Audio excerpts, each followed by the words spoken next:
Mula sa pagbibitiw ng sexual joke, body shaming naman ngayon ang kinakaharap na pambabatikos kay Pasig Congressional Candidate Christian Ian Sia. Dahil rito, panibagong show cause order ang inisyu ng Commission on Elections laban sa kanya. Samantala, pumalas naman na sa Team Kaya This ang beauty queen at Pasig City 1st District Councilor Bet na si Shamsi Supsup kasunod ng mga kontrobersiya ni Sia.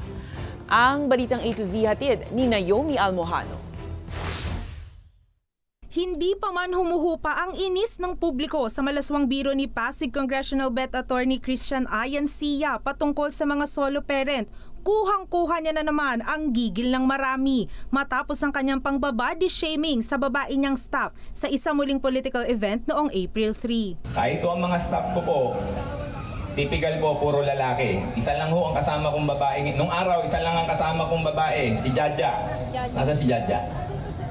Ha? Nagdadayat ba? Ano ba itsura mo nung nakaraang 15 taon? Payat? Oh, hindi. Nung makuha ka na ni Eweng. Mataba ka na. Hindi, nung magkasama tayo, eto na katawan ni Jaja.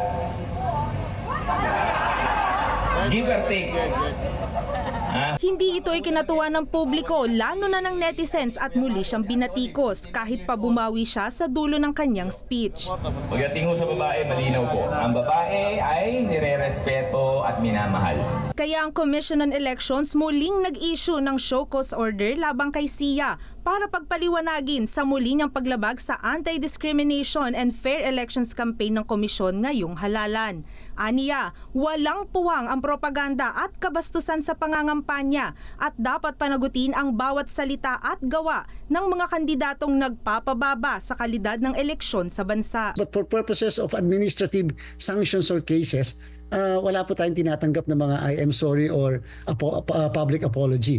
Kaugnay niyan, inilabas ngayong Martes ng komisyon ang enhanced version ng Anti-Discrimination and Campaigning Guidelines kung saan dinedeklara ang anumang lugar at political events bilang safe space, lalo na para sa mga botante. Mas ginawa namin specific, mas dinefine namin ang safe space, mas dinefine namin kung ano yung mga other election offenses in relation to acts of discrimination. Paggamit, sabihin na natin, ng mga PWDs sa pangangampanya o kaya paggamit dun sa kahinaan ng ibang grupo dahil sa kanilang kahirapan. Kabilang din sa mga bagong babantayan ng komisyon ang paggamit ng foul language ng mga kandidato, racial discrimination, obscene publications at iba pang uri ng diskriminasyon.